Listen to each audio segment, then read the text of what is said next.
Well, good afternoon, everyone. A warm welcome to you all, and many thanks for joining this afternoon's Data Science in the News webinar, which is a collaboration between QUT Centre for Data Science and the Queensland Academy of Arts and Sciences. My name is Helen Chenery, and I'm President of the Academy. Now, you'll be interested in this because today we turn 30. I know, we wish. In fact, more accurately, it's the 30th webinar today. So thanks everyone for all your support in viewing and participating in this webinar series over the last 2.5 years. I'm joining you today from the foothills of Mount QUT in Brisbane. It's a deeply spiritual place for Aboriginal people for many thousands of years, with QUT meaning place of honey.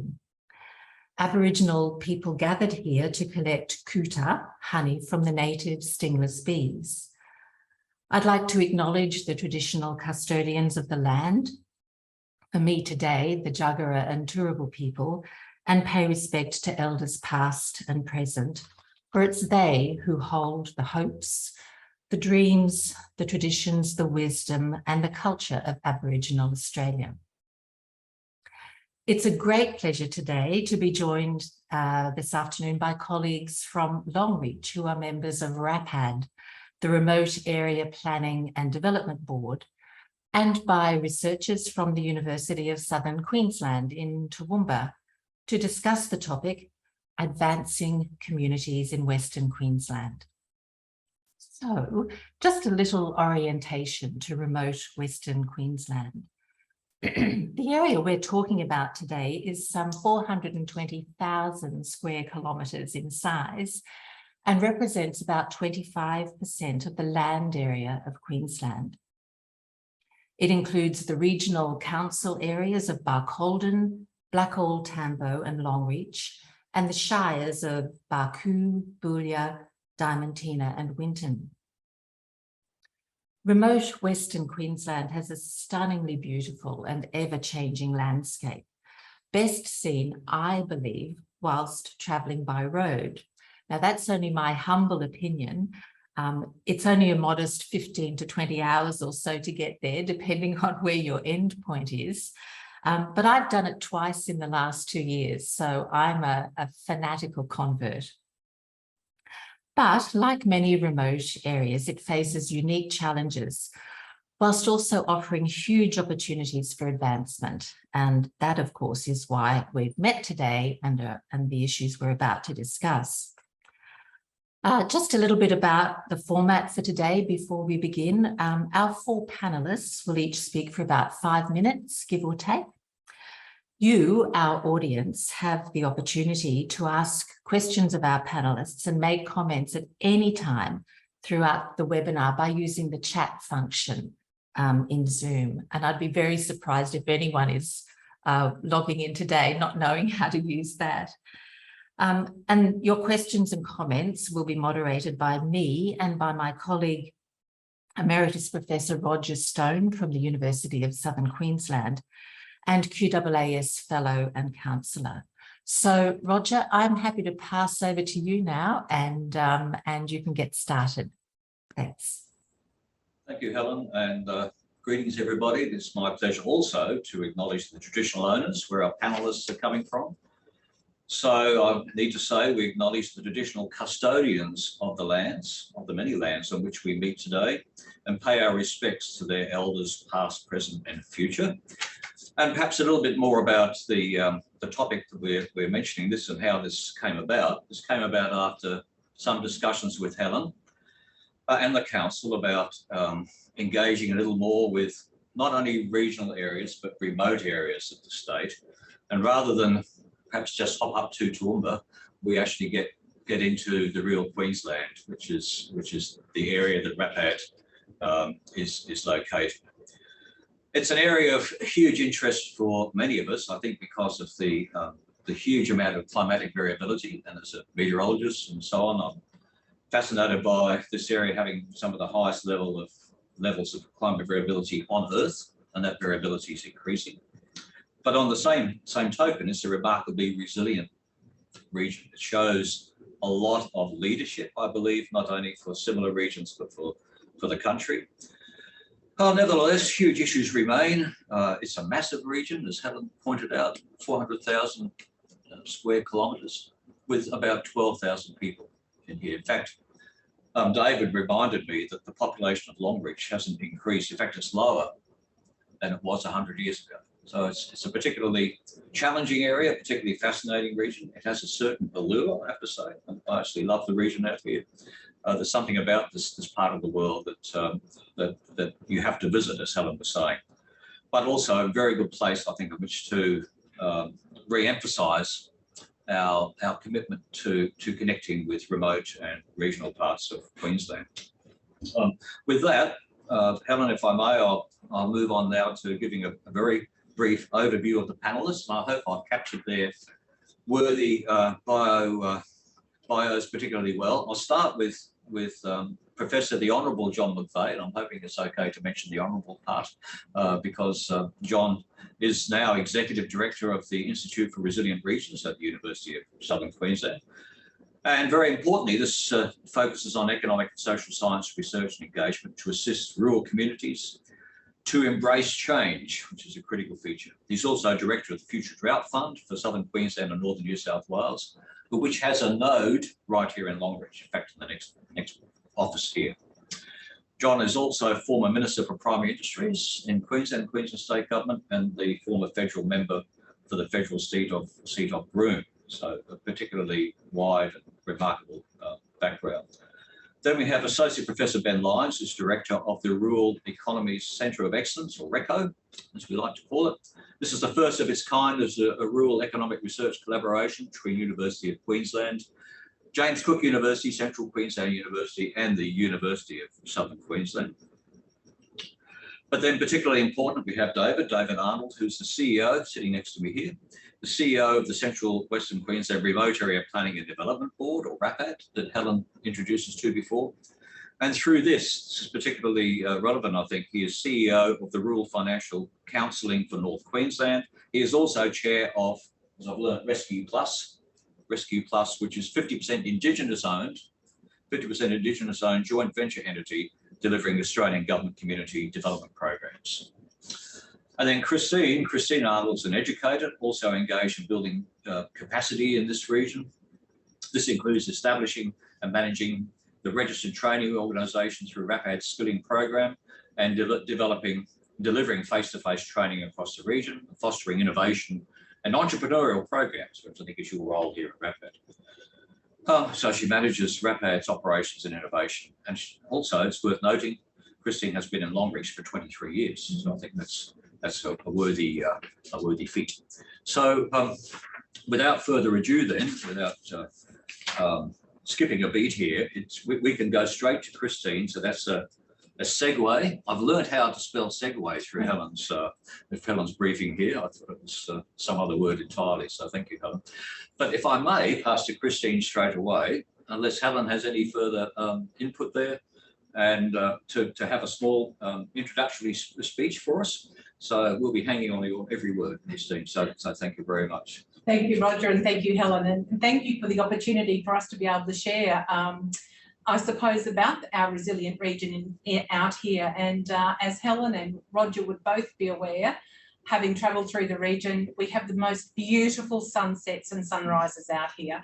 We have the opportunity to take our dogs out for a run of a morning, of an afternoon, and see those all the time. So I think that's one of the special things about our region out here, our big skies.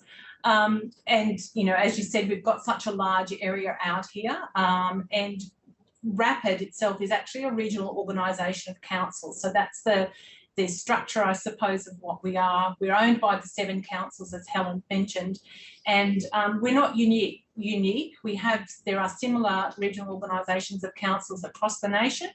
We are a fairly established one, I suppose, and we have a focus on fostering, facilitating and promoting in our region. And I suppose that's what leads to being able to showcase some of the resilience that we have within our region. Our mandate is to look at what is required. Our board, through discussion, looks at the areas that we need to focus on.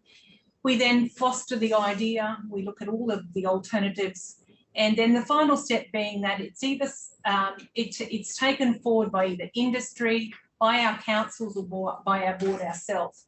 So we look at doing things under that process there. Some things extend further beyond the initial fostering. Others, you know, might drop off because whilst it may have been initially identified as a need in our region, it may not progress from there. So some of the things, as Roger, you mentioned, I have been involved in innovation in this region. I was very lucky in 2017 to be selected as one of 12 people to travel to the United States to look at the ecosystems and the innovations ecosystems in that area. And it was really great because we were looking at what could be done in our region. You know, we were in drought and we were looking at ways that we could really help our communities progressing through that. So heading over there and looking at that through the Advanced Queensland program, I was able to then come back and look at ways that we could help some of the smaller businesses, some of the entrepreneurs in our region. And one of the things that we did with that was we engaged, we had discussions with, we met here in Longreach when he was out in Australia, an entrepreneur in residence. So he was based in Kentucky, fell in love in his short stay here in Longreach with the area. And so it was pretty easy to actually convince him to come back to Australia. So he came to Australia. We actually sponsored him through a visa process, and he was here in Australia for the 12 months working with our region, looking at ways and building the capacity and skills for the different groups within our region. So it was really great. One of the things that Daniel, he was a startup weekend facilitator and well renowned for that, as I discovered when I was in the States. And so whilst he was here, he conducted 3 startup weekends. And from that, we've actually had several of the different concepts and participants of those startup weekends go on to establish businesses and quite successful businesses. So that was a really great way that we could start to develop some resilience in our region. We had a lot of people who were looking at off-farm income because of the drought, and they had some ideas but just did not know how to progress them. So that startup weekend, or those startup weekends, were a great way to do that. One of the startup weekends we were part of was a global one for Startup Weekend Women, and there were 22 across the world at the same weekend. The successful participants from those actually went over to Paris and presented, and we had a young mum from Tambo who'd never travelled outside of Australia, who left behind her 18-month-old to go over to Paris and present. So Daniel was really skilled at schooling her up and able to help her progress. So she had a successful little business that progressed. She went on to sell that and then start another one. So there's some of the ideas of resilience within our region, how we actually, we knew there was a need. We looked at a way of assisting those entrepreneurs or those, small micro businesses through that 12 months of having Daniel within our region. We say that mother is the necessity of invention, and I think that's certainly true when you work in those or look at some of the things that came out of those startup weekends. We were able to have a weekend for women in Muttaburra. So if you actually put a pin in the centre of Queensland, whilst we might like to think it's Longreach, it's actually Muttaburra, and where the Muttaburrasaurus was from. So on a 40-degree weekend in a community hall, which was whose air conditioning was extremely overworked. We had about 40 women together there, and we had a speaker that came over from the United States to present on, you know, and develop some skills with those women. So again, it was looking at at that time, there was a lot of necessity to build those skills, and we found that women were the ones that were starting to develop some small micro businesses. Another area that through the innovation project that we led with Advancing Queensland was we looked at the use of and the potential for drones in our region, and we'd been associated with the world of drones through attending those symposiums down there, and we ended up, we had our own symposium off the back of the world of drones here in Barcaldine, and we had over 100 participants attend that for the weekend, both years that we held that, and both years we had delegations from Japan, the Mitsubishi company and another company that came along. We also had a company from France attend those. So that was a pretty exciting concept. We worked alongside the French company here in the outback for a while, but I think due to COVID and a few other things, we sort of, the drone and industry development, that's sort of gone by the wayside. We looked at connectivity throughout our region, and we established oh goodness me, shared spaces for people, small businesses in our regions that wanted to come along, hot desking spaces. So that was another thing that we started in our region. And then, as Roger mentioned, one of the main things that we looked at early in the piece was that there was a need for training. We had no TAFE footprint out here, so I established underneath the RAPAD banner RAPAD Skilling, which services our region for training, mainly in the tourism and in the council-led training for around you know, machinery and things like that. But again, if we didn't establish that ourselves, we would be left behind for the training. So there's a few examples there of how RAPAD has been able to build resilience in our region. So I hope that gives you a little bit of a snapshot of what we've done within our region. I think it's a snapshot. That's a superb word. I think an introduction. I think the key words there for me, and as Helen pointed out, just by the way, any questions at any time. So, and Helen's watching the chats and questions as well as I am. But thank you, Kristine. I think the key words were communities, and I'm sure Ben and John will latch on to their resilience and women, and the role of women in keeping the area resilient is something I haven't quite appreciated as much as I should have. It needs that entrepreneurship that comes there, and the meeting, the Muttawarra meeting must have been quite an event, on a 40-something degree day.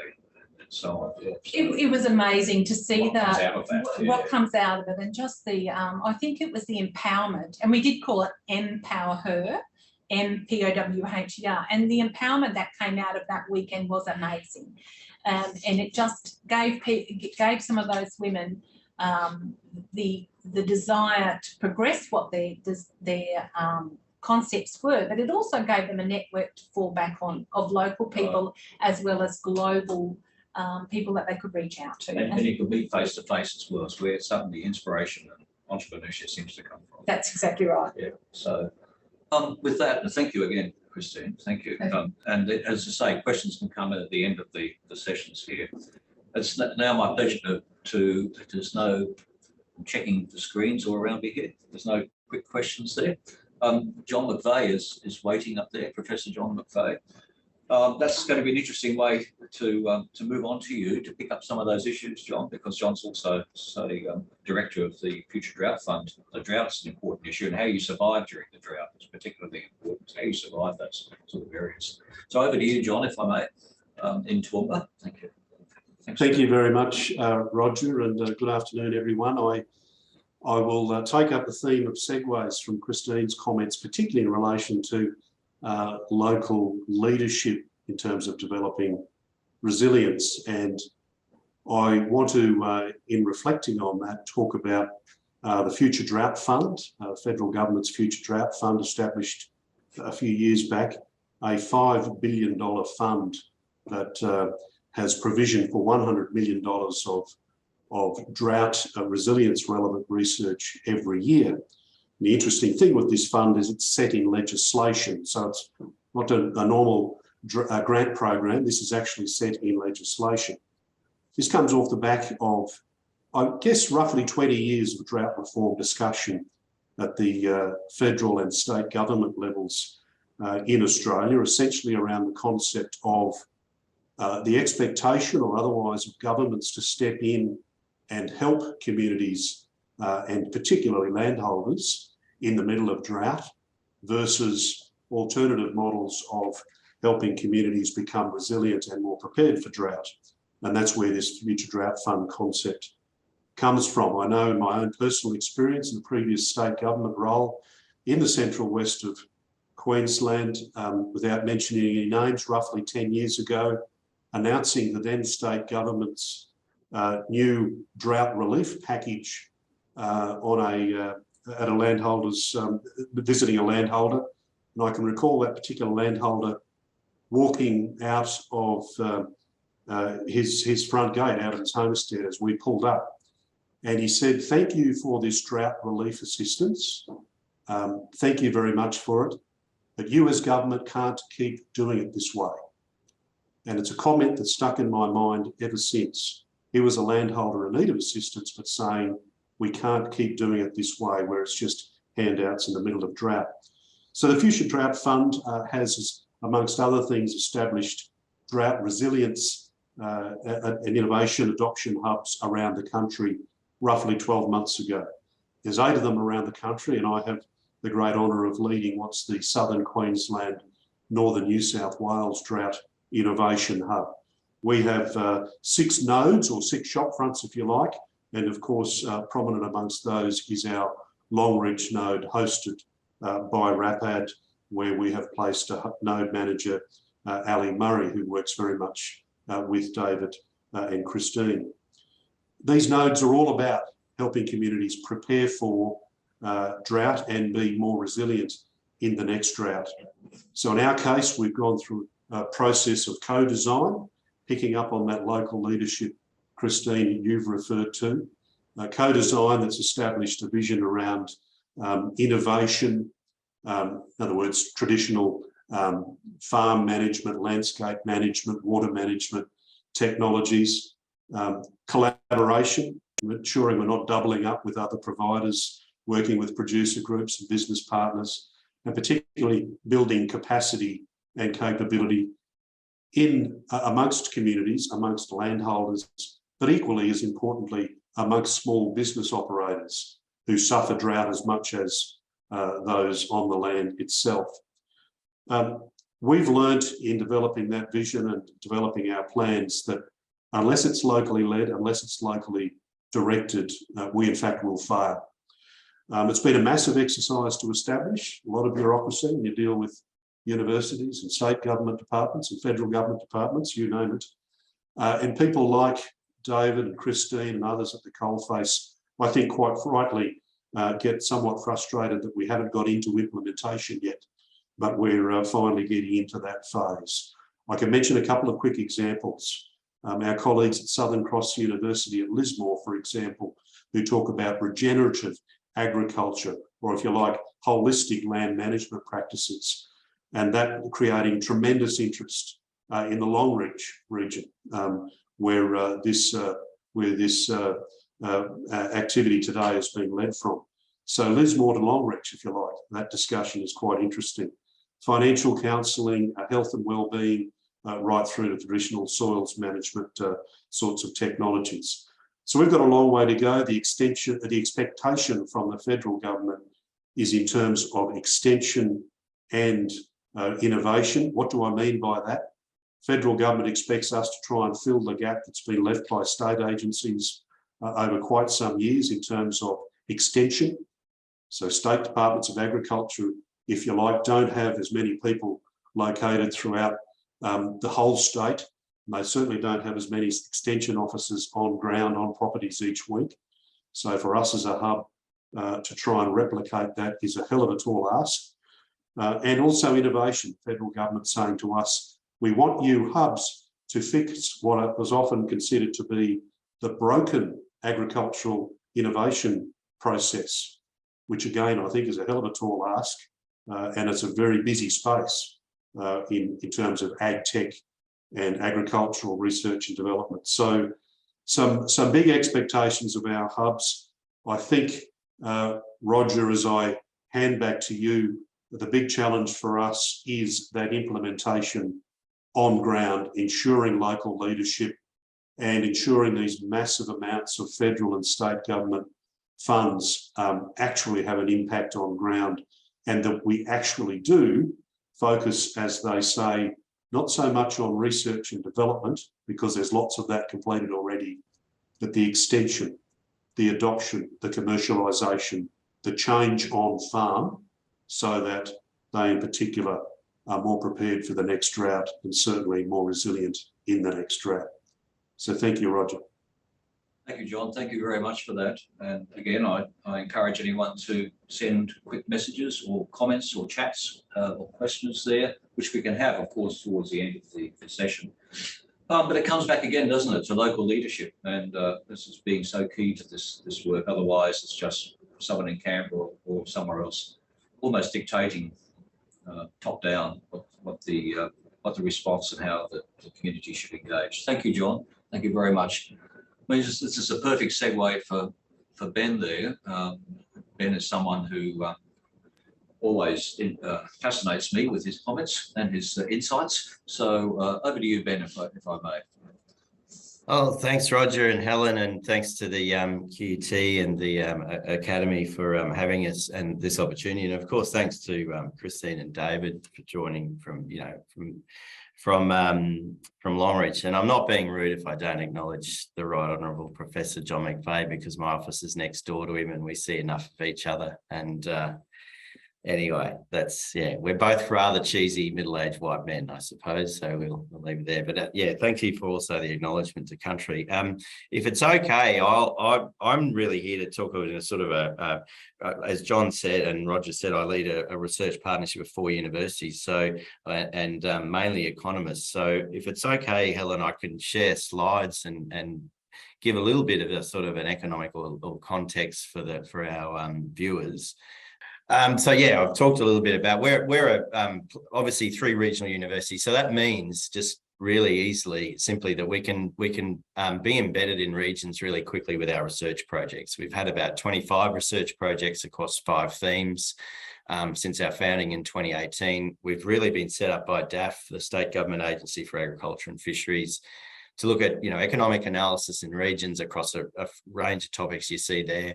And we've sort of grouped these around sort of university leads and also thematic, and they've all been place-based. And I suppose, if we, had a tagline, we're really trying to put come up with policy and governance recommendations to state and federal governments around with economic analysis behind it.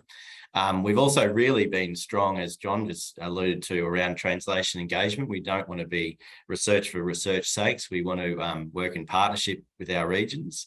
And so we put a big focus on the translation engagement of that research. I can't sort of stop by, sort of talk without looking at the structure and just do a few slides on sort of outback Queensland where Longreach is situated. And obviously a big topic at the moment in any region, and what Kristine alluded to is employment and retention of community. We can see a lot in agriculture that actually by numbers, particularly in some of our regions, we're getting into a more mining. Mining is a bigger employer in terms of raw numbers, but agriculture, particularly in Central West Queensland, is still a predominant activity by number of enterprises. So we have a lot of SMEs, not big employers, and often very thin organisations, mar and par organised ops, if you like, but working in agriculture. And workforce and agriculture workforce is a big issue for us all in this space at the moment. I think, specialisation by regions, obviously agriculture is still fairly strong in the Central Western Queensland, and it's an iconic region originally for wool, but now it's moved into meat producing region that is sort of the beginning of a great corridor that extends from sort of Mount Isa and the Gulf through into the Darling Downs, Roma sale yards, 97 feedlots between Roma and Toowoomba, 4 processors around Toowoomba, which would probably be it would be the biggest agricultural value add corridor in Australia. So an impressive sort of location, but also as Kristine and Dave will allude to later, that got that iconic Australian sort of heritage, or white, particularly in white history, but also obviously in Indigenous as well. And we can all recite the first line of Banjo Patterson's poem about McVeigh shanty. But also we're talking about a region that's, and particularly in regional Queensland, and building communities not only in the Central West, where we have this social resilience. John's institute that he leads and my centres are part of is about the Institute of Resilient Regions. We don't walk into region and say, are you resilient today? How resilient are you feeling? But it is around the ability to bounce back and the ability to adapt and change. It's not about being stoic and we can take it. It's about looking to change. And I think Roger and I often talk about this in the climate debate, and how we talk about climate variability in one of the most climate variable places in the world, particularly for agriculture activity. And these are resilient places. And I also want to talk about a recent activity we've done around drought, which is also part of the Future Drought Fund, which is around Regional Drought Resilience Planning. These are sort of a pilot project, and we've been really I've worked a lot with Roger's team at the Centre for Applied Climate Science at UniSQ, a world leading team, particularly from my point of view in climate science and climate adaptation. We have worked in the last 12 months with 5 regions around Queensland to deliver the first pilot stage of these plans. Now, everyone will be rolling their eyes and saying not another plan, particularly Dave and Kristine out in region, and we didn't turn up and say that, but this really is looking at how we prepare better for drought, because as John alluded to with that might have been a sheepcocky or a cowcocky, John, I don't know who he was, but there is a sentiment in these regions that we'd like to be better prepared and not reactive to drought. We can be, we have the science, and we are some of the world's best farmers and best livestock producers. So we've gone and undertaken this project with the federal and state government, the state being the drought policy owner for Queensland, or the Department of Agriculture. And really we haven't done Central West yet, but I'm getting there, Dave, and we will work with RAPAD. But we have learnt a lot by working with these 5 regions. We've learnt that we've had to work with 5 different types of organisation, and this is where I'm getting to a question I've got around the regional development thing overall. We've worked with either a local government, with a group of local governments, or particular standalone organisations like Regional Development Australia that does work with local but is a federally funded body. So I'm alluding to one learning there is that every region is different. Not every region is lucky enough to have a RAPAD. And not every region has that sort of pan-regional approach. It's too big an issue to look at drought from just a local government's perspective. In fact, only 2 regions in the LGAs that we came across actually had anything that resembled a drought plan, and most of those looked at rural community water.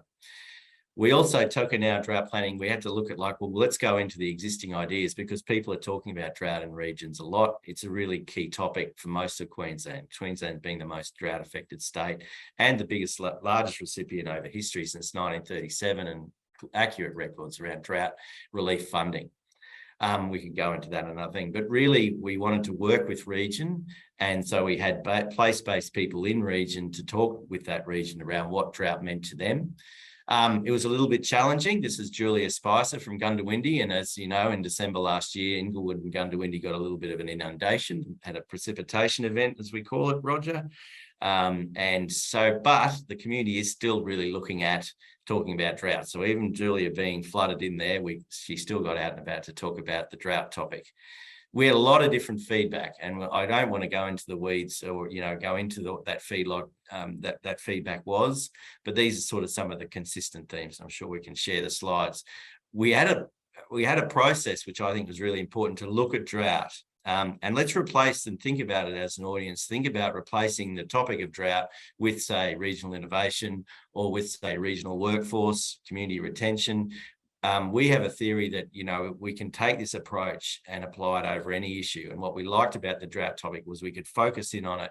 We looked at it via 4 different lenses: people, community and culture, built environment and infrastructure. Do we need a dam? Do we need better town water, you know, supply? Landscape and natural environment, a really big one for the Central West, and built environment as well. You're talking about, you know, Longreach there being at the centre of one of our largest infrastructure projects, which you won't see driving along with Helen and the highway, but there's about over 150,000 square kilometres. There's about 700 cluster fencing projects that have gone on with state and local funding, and RAPAD has been a big part of that.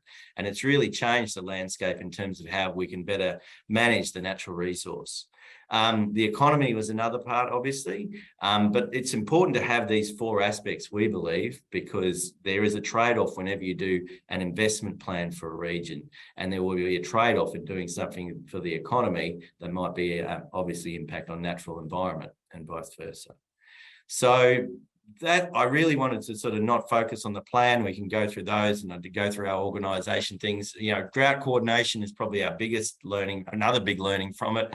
Those boxes represent 34 different funding opportunities for producers and enterprises and communities to access at a federal and state level.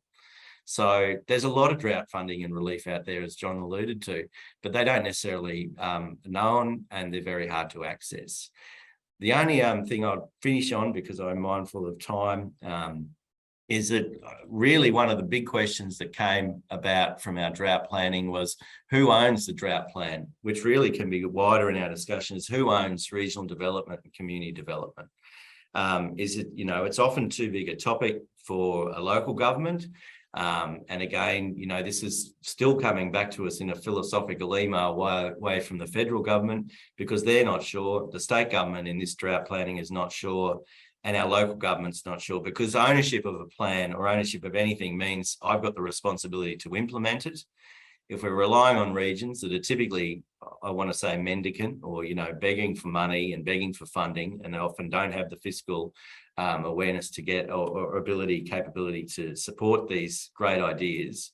So we do have to go to the federal and state governments for that financial support. But then we have the risk of it being misdirected. And that's where this place-based approach with organisations like RAPAD and in other regions, I think, is really important. Universities have a small role in supporting there, as do state government agencies and the like. But getting wider community support, I think, around this topic is a big one. And let's replace drought with decarbonisation. I had about 50 people come to a drought meeting in Goondiwindi. If I had to put the decarbonisation word in there, I wouldn't have got anyone. So let's also think about our context. And with that, I'll hand back to you, Roger. Thanks.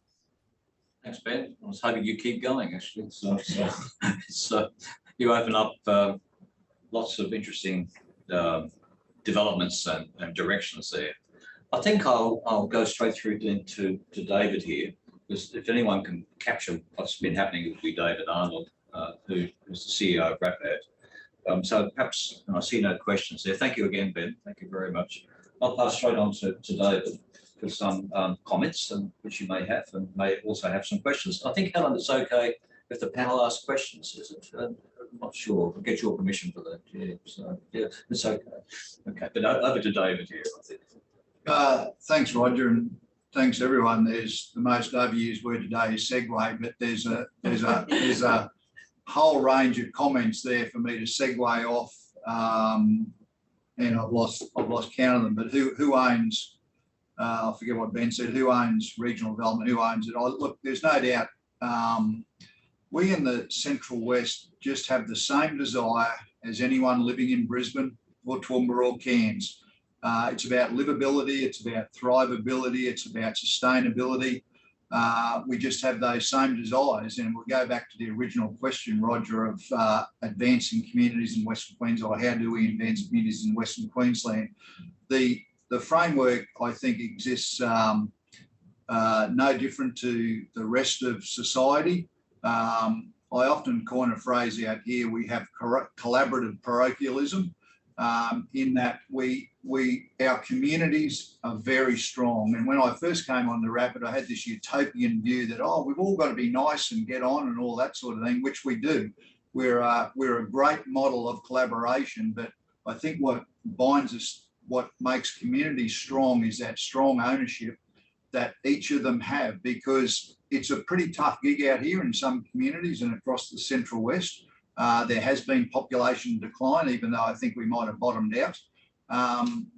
But I think what makes those who owns issues is the local community, because they are so parochial, and that is one of their strengths. Whilst it can at times be a hindrance, it is no doubt the benefits far outweigh the hindrances. So I use the word collaborative parochialism. You've got to manage that. I've touched on there on local leadership. That will always drive any community, and that's not coming just from our elected leaders.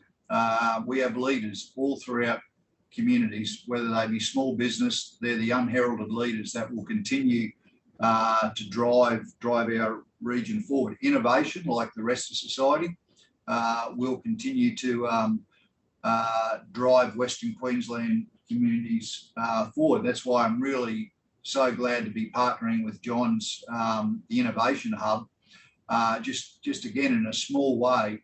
And I really truly believe our region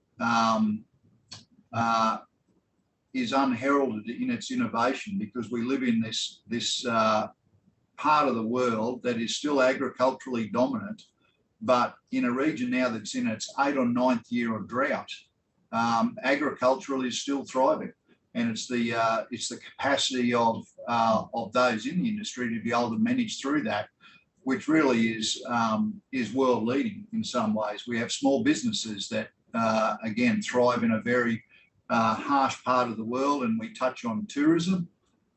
We're offering the world a really unique product, and I think we've only just sort of started to harness that. Well, I shouldn't say just. It's been harnessed by some innovators for the last 10 or 20 years, but we have such a long way to go to still continue to promote our region through tourism. I think to wrap it up, and I'll just again go off what Chris started with. So what does RAPAD do? Just to really bookend this, is that that foster, facilitate and promote. Chris touched on innovation. Ben touched there on cluster fencing there. We're the administrators of that. It's been a great spend from the private sector as well as government. There's been significant funds invested there in growing the sheep and goat industry. We get involved in the creative arts sector. We are participants in a regional arts and social impact model, because we recognise the arts. I think there's a strong link between arts and innovation, and the region itself. We have a thriving arts sector, and again that breeds creativity. It promotes the sustainability, livability, thrivability, but there is certainly a whole range of. We face a range of issues, and unlike, we're not unique. We have the same housing issues. We have the same skills and retention issues. But they're probably exacerbated a bit more out here, I truly believe. So I think I'll just cap it off at that, Roger. And thank you very much. Thanks, David. Again, there's some interesting directions there. I had to remind myself, Helen, that this is the Academy of Arts and Sciences. Yeah? It's not just the Academy of Sciences. And so, and that's an incredibly good point, a powerful point, that arts equals innovation and entrepreneurship. I've never really appreciated that. But if you drive out on the Muttaburra Aramac Road out to the desert uplands, which does have the highest rainfall variability on Earth, actually, and it's increasing. Anyway, I digress. If you go out there, there's these beautiful sculptures on the side of the road that are quite remarkable. It's not just one or two; they're all along, and they're remarkable things. And that leads us wondering where this innovation came from in this region and why we enjoyed coming out here. But anyway, that's thank you very much. I think there's still opportunity for questions there. I was just thinking, sorry, is that a cough? But there's just something I might just quickly come back to. That Kristine, particularly if I may, right at the start, that you're very much involved in what was the Long Beach Pastoral College. I think it still has that name. And the need for it. This used to be a major education centre. The role of education in these regions, is it as important these days? Is it can it swing a different direction? Perhaps a few comments on that, in case anyone has in the intervening minutes any questions up their sleeves. I wasn't involved in the actual delivery or anything from the at the Longreach Pastoral College. We did look at in the early 2010s, looking at if we could partner with them to look at the delivery of hospitality and tourism training, which was what was needed in the region. That wasn't a very good fit. And so that's when we became a registered training organisation ourselves. Okay. Did not, look, we were very conscious of not undertaking the agricultural training because that was already being conducted by the LPC out there, or the Queensland training colleges.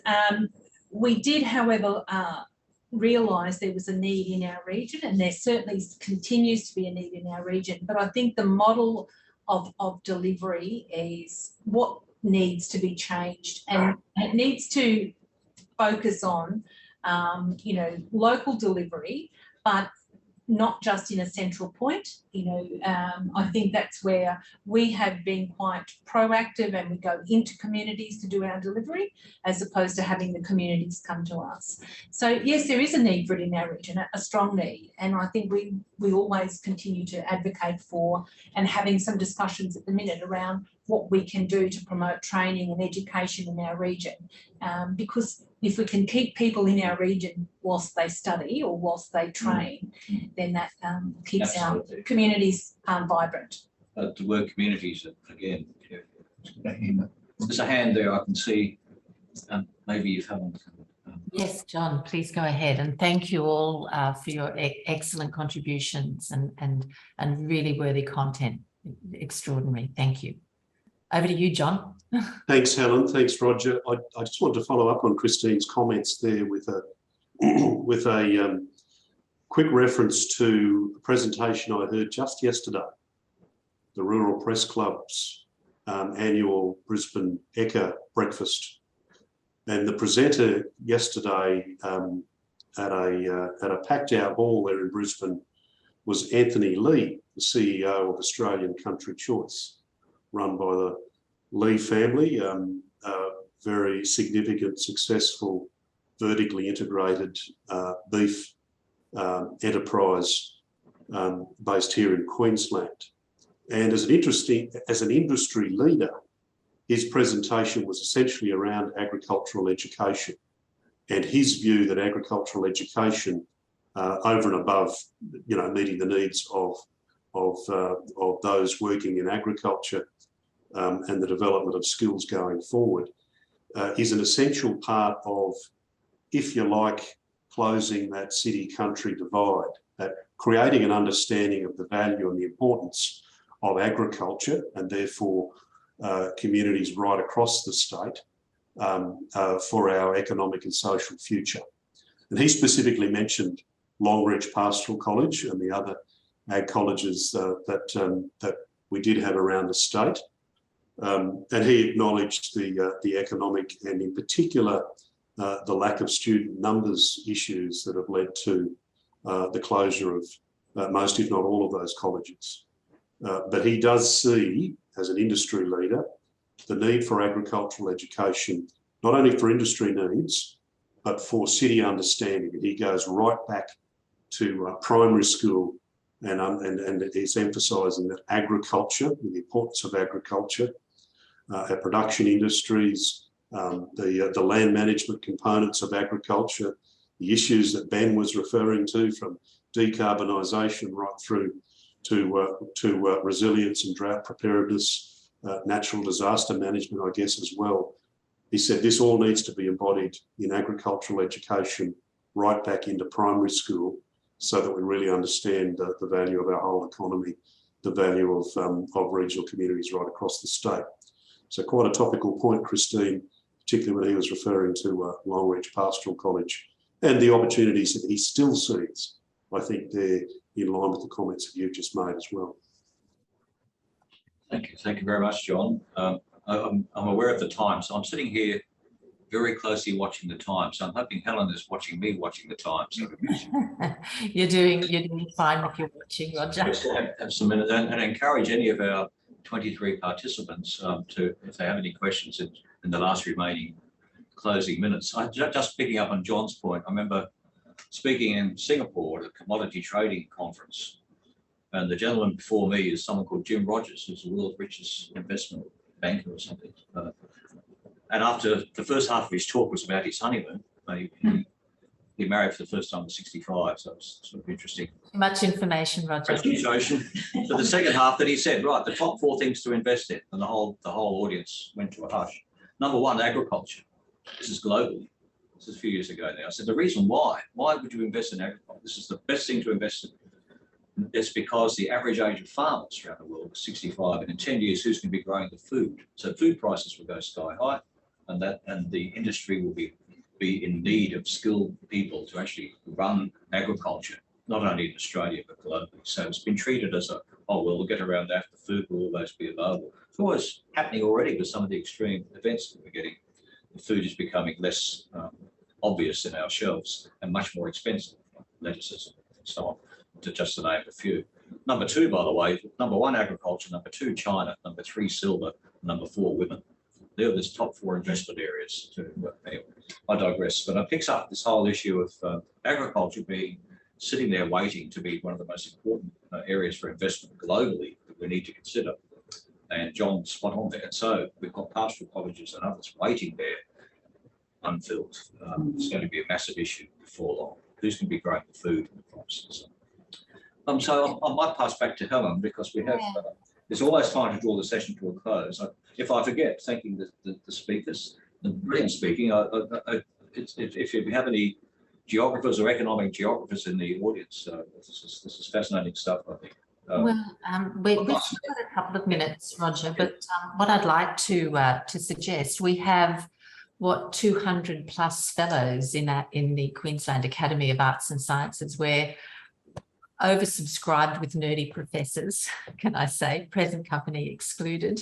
But it does raise the question for me as to how we can leverage some of the expertise across the academy, particularly in the area of agriculture and other areas. So maybe offline we can take this conversation a little bit further, particularly with you, Kristine and David, about leveraging some of the expertise and interest from our Academy Fellows, most of whom are working. So can I just say that whilst the numbers at the moment appear small, this is recorded and it's online, and that's where our fellows and others look at it later. So there'll be a lot more discussion externally and internally about that.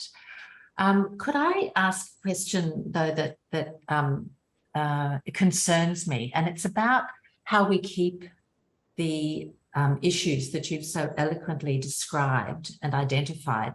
How do we keep them front of mind to a population that is used to a rapid news cycle and so much news, because they're too important to not keep front of mind and in the newsrooms of our population. So how is this a social scientist question? I'm not sure, but how do we keep the activity and the momentum and the interest going? Any thoughts on that from our WISE group? I was thinking, got these. Helen, and just I think when you said I think the answer is in some parts wrapped up in how can for instance, how can the wealth of the academy, and when I say wealth in intellectual capacity and networking, help us. Sometimes it's just through sheer networking. When I say help us, I think it's the region.